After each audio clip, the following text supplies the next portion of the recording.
నేను గర్వంగా చెప్తాను, ఆ రోజు ఈ రోజు ప్రజలందరూ కూడా శాంతియుతంగా ఉండగలుగుతున్నారంటే, లా అండ్ ఆర్డర్ ఉందంటే, మీ ఆస్తులకు రక్షణ ఉందంటే అది ఎన్డీఏతోనే సాధ్యమైందని మరొక్కసారి మీకు విజ్ఞప్తి చేస్తున్నాం. ఈరోజు మీరు చూస్తే విధ్వంసన వ్యవస్థల్ని ఎక్కడికక్కడ మళ్లీ ఘాట్లో పెట్టే పని చేస్తున్నాం.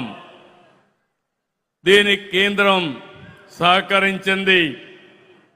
Polavaram, Amaravati, Visakhapatnam steel plant, railway జోన్తో సహా అనేక విషయాల్లో కేంద్రం అండగా నిలబడింది.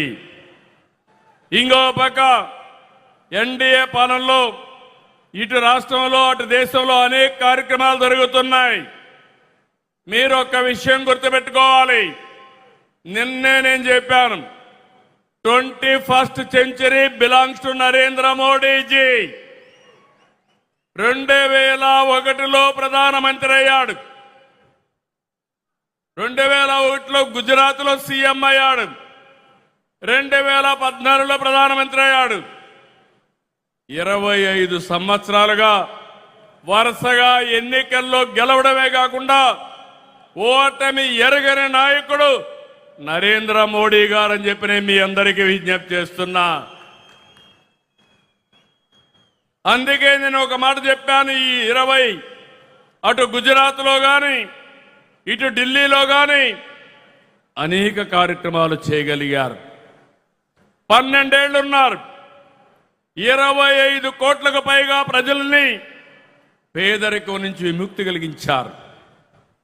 2014లో 91 కిలోమీటర్ల నేషనల్ హైవేలుంటే ఈరోజు 1,46,000 కిలోమీటర్లు తీసుకొచ్చారు. ఆ రోజు 74 ఎయిర్పోర్ట్లుంటే ఈరోజు 160కి పెంచారు. 11 కోట్ల మరుగుదొడ్లు కట్టారు. ఇంటింటికి కొళాయిలు ఇవ్వాలని 80% పూర్తి చేసే బాధ్యత తీసుకున్నారు. 160 వందే భారత రైళ్లు తెచ్చారు. 4 కోట్ల మంది పేదలకి ఇళ్ల నిర్మాణం చేశారు. ఇవన్నీ చిన్న విషయాలు కాదు. ఇటీవల మీరు చూశారు ఆపరేషన్ సింధూర్.